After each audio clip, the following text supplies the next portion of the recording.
इस कार्यक्रम के पुण्यार्जक हैं श्री जयंती लाल जी, श्रीमती रमीला देवी, श्री भगवती, श्रीमती शर्मिला, श्री विनोद, श्रीमती अलका, चाहत, याशी, क्रिस्टी, रजावत परिवार, उदयपुर, राजस्थान।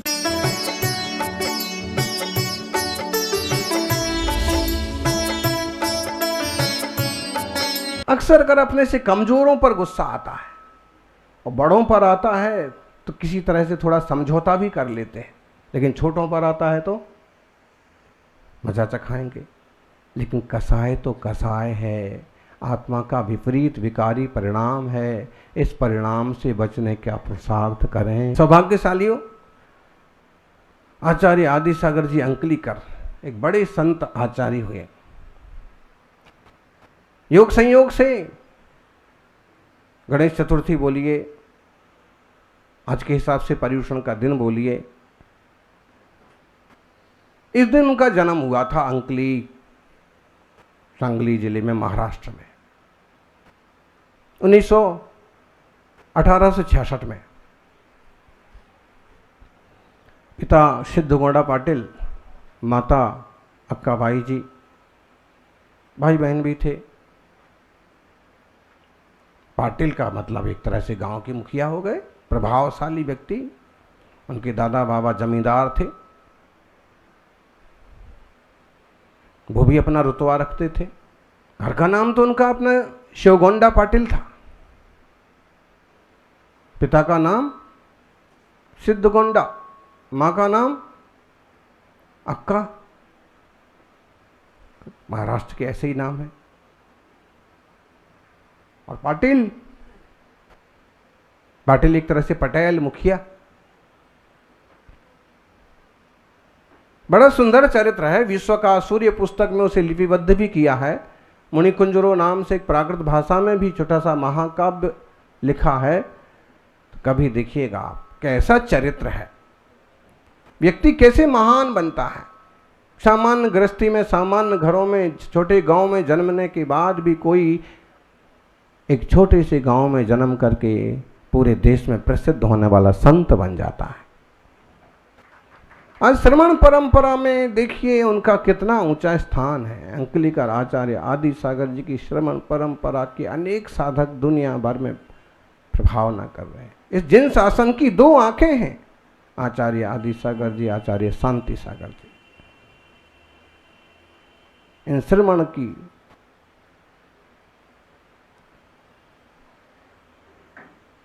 परंपरा में इनका बहुत बड़ा योगदान है। हम नहीं कल्पना कर सकते उस समय क्या कैसा हो, विचित्र माहौल था। और विचित्र माहौल में भी उन्होंने अपने आप को संभाला। उनके लिए तो क्षण क्षण पर क्रोध के अवसर उपलब्ध होते थे। विहार कर रहे हैं और लोग चिल्ला रहे हैं, कहीं घुस रहे हैं, बस्ती में जा रहे हैं और कोई कंकर फेंक रहे हैं, उन्होंने आक्रोश नहीं किया, विरोध नहीं किया। परिणाम, लोग प्रभावित होते गए, धर्म से जुड़ते गए, लोगों के जीवन बदलते गए। कहते हैं बेलगांव से बिहार चल रहा था महाराज जी का, और निपाणी के आसपास गांव के लोगों ने उनको रोक दिया कि आप इस गांव में से नहीं निकल सकते, आप इस गांव में नहीं जा सकते। उन्होंने कुछ नहीं कहा, तो लोग ही कहने लगे,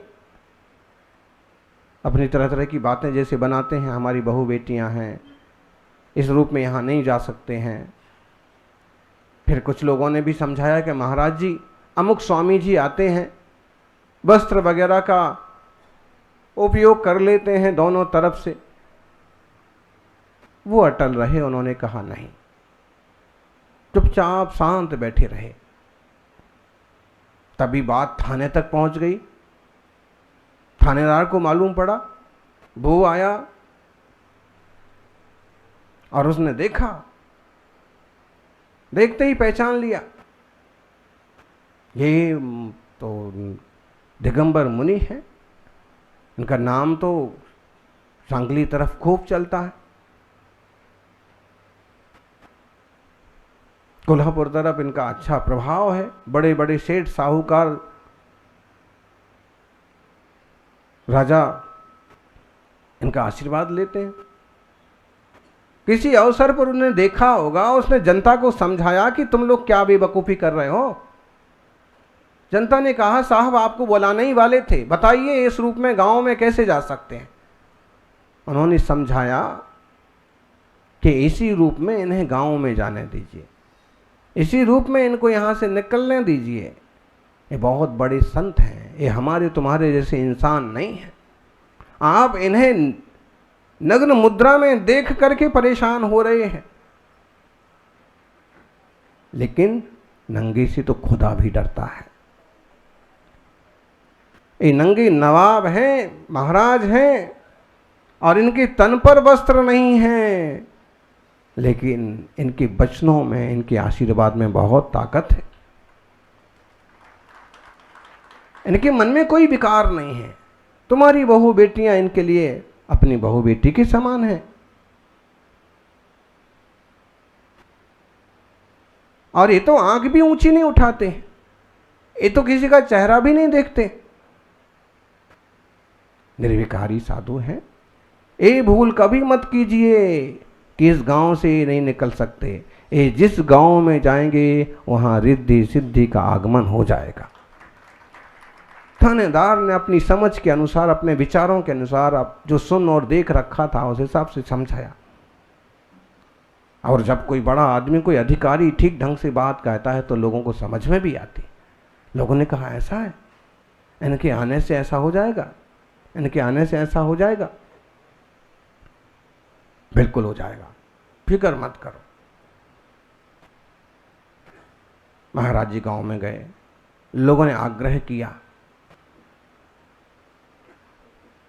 ठहरिए, आज यहां विराजमान होइए। इतने में कोई आ गया, महाराज जी 8 दिन से मेरी गाय ने दूध देना बंद कर दिया।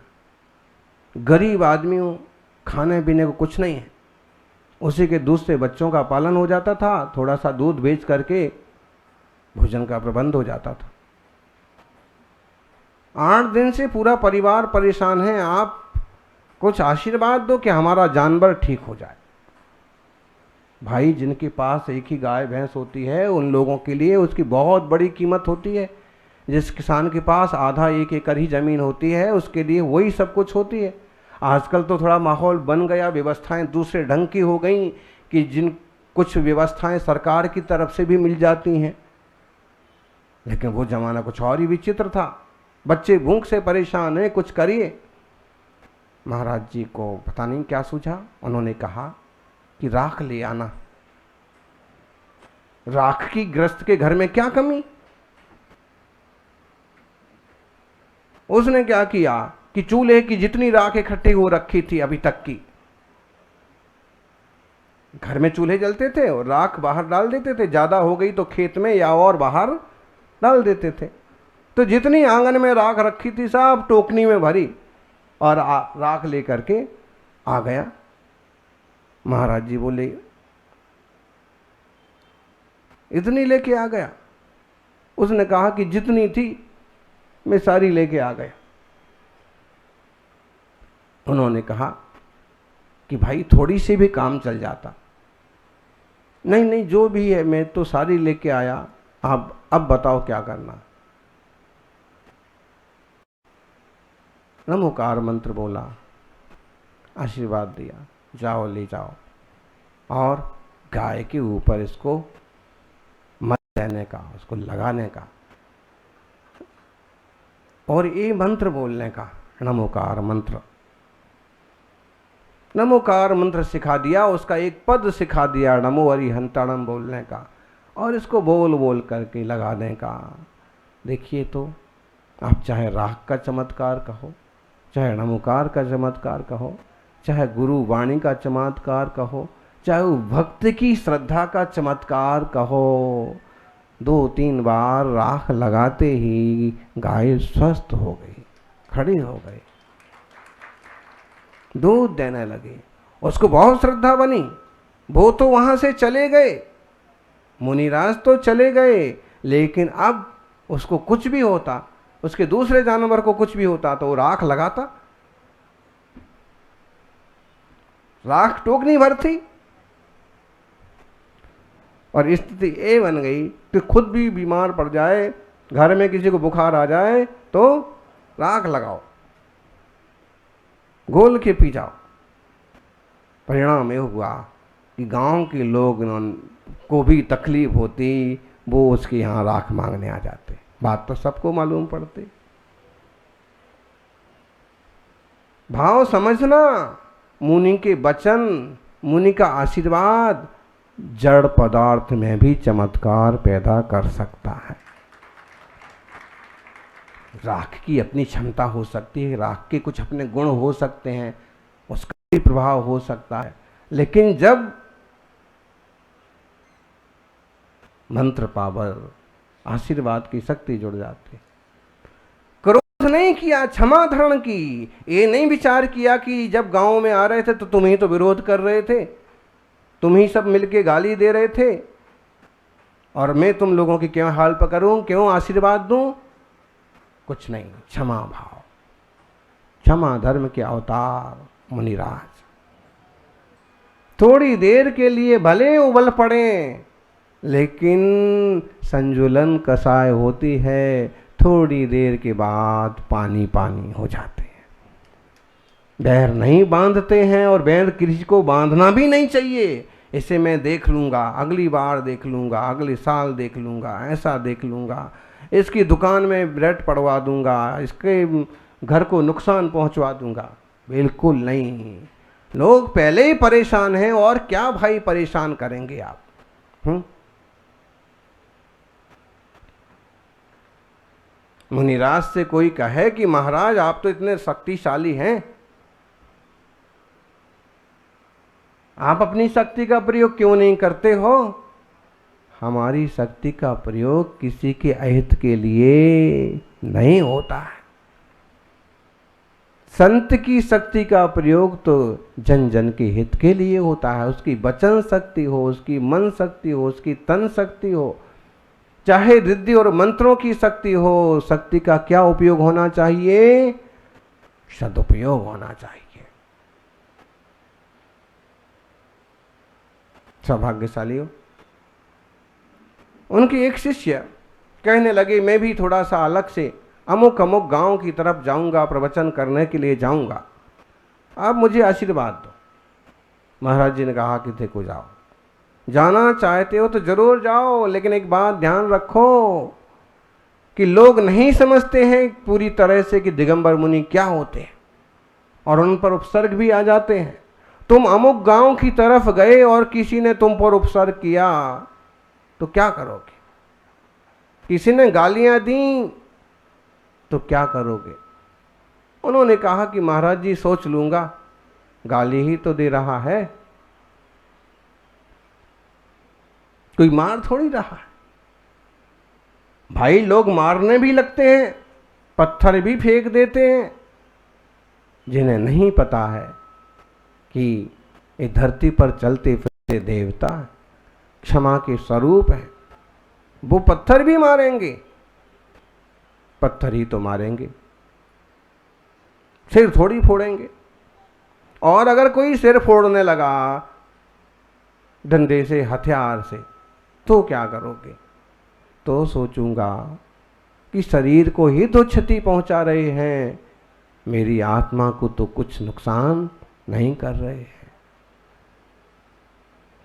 शरीर को ही तोड़ रहे हैं, मेरी आत्मा के किसी गुण को नहीं तोड़ रहे हैं।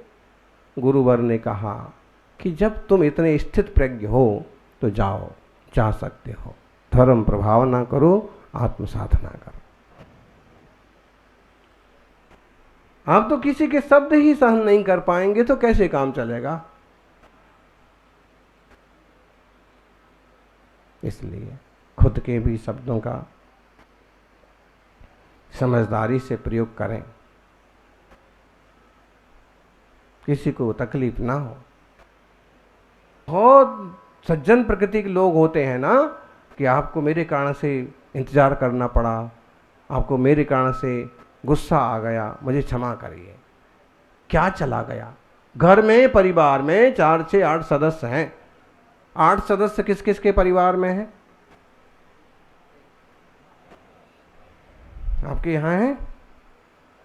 जिसके यहाँ है, जिसके यहाँ 8-10 पूरा संयुक्त परिवार है, इस युग में उससे बड़ा सौभाग्यशाली और कोई नहीं है। और वो परिवार और धर्म से और जुड़ा हुआ है, तो उसके सौभाग्य की सराहना तो क्या करना। संयुक्त परिवार में मुनियों का पड़गाहन किस शान से होता है, पूजा विधान किस शान से होता है। अगर एक भाई दुकान भी चला गया तो दूसरा जिनादे जा कर के भक्ति कर लेता है, दूसरा दुकान जाता है, पहला आकर के भक्ति कर लेता है, सेवा कर लेता है। परिवार बिखरने का मूल कारण क्रोध ही है, असहिष्णुता ही है। हम सहन नहीं कर सके, हम नहीं झेल सकते उनको। बात बात में जब देखो, जब सासू माँ चिल्लाती रहती है, सासू माँ, सासू इज धांसू, लेकिन जरूर थोड़ी है। माँ की दृष्टि से आप देखिए, और सासू को चाहिए कि बहुओं को बिटिया की दृष्टि से देखें, उसी ढंग से उसको संभालें। समाज में भी यही बात है। समाज में भी अगर एक दूसरे की बाय का ख्याल कर लें, एक दूसरे के दैन का ख्याल कर लें, भाई इनने बहुत किया, मंदिर के लिए इन्होंने बहुत किया, समाज के लिए इन्होंने बहुत किया। शुरुआत में जब कोई नहीं था तब चैत्यालय इन्होंने ही बनाया था, सबसे पहले जो मूर्ति आई थी वो यही लाए थे। किसी तरह से अगर किसी का आभार मन में ले लें तो उसके प्रति प्रेम आएगा, आक्रोश नहीं आएगा, उसे पीछे धकेलने का भाव नहीं आएगा। खुद आगे बढ़ें, लेकिन भाई साहब का भी बहुत बड़ा योगदान है, उनका अपमान नहीं करना। कसायाविष्ट बुद्धि ना हो, और क्षण भर को कभी कसाय हो भी जाए, एक आग बने तो दूसरा पानी बन जाओ, आग आपो आप शांत हो जाएगी। और दोनों ही उबल पड़े तो क्या होगा, क्या होगा, आग लगेगी, परिणामों में आग लगेगी, परिवार में आग लगेगी, समाज में आग लगेगी। वो आग आंखों से नहीं दिखेगी, लेकिन जहां देखो वहीं विस्फोट होते रहेंगे। ये दिख गया, ये आ गया, वो दिख गया, अरे ये आदमी तो, और वो आपके लिए कहेगा, आप उनके लिए कहेंगे। जबकि वही शब्द हम अच्छे रूप में प्रयोग कर सकते थे, भाई साहब कितना बढ़िया, कितनी मेहनत करते हैं, सवेरे 5 बजे से आकर के और 11 बजे तक मंदिर के लिए। देखिए, समाज का कोई काम आ पड़े, किसी के घर में कोई काम आ पड़े, तो हम किसी के गुणों को पकड़ करके उसके लिए अच्छे शब्द और अच्छे विचार देने की कोशिश करें। विचार बहुत खतरनाक होते हैं, आपके शब्द तो बाद में पहुंचते हैं, विचार पहले पहुंच जाते हैं। बिल्कुल प्रैक्टिकल, आप जितने प्योर हैं, आपके विचार उतनी तेजी से जाते हैं। कसाय आदि भाव वो शांत हों, और एक नया जीवन, नया कमल की तरह खिलता हुआ जीवन आपको प्राप्त हो, यही मंगल भावना। जय बोलिए 24 तीर्थंकर भगवान की।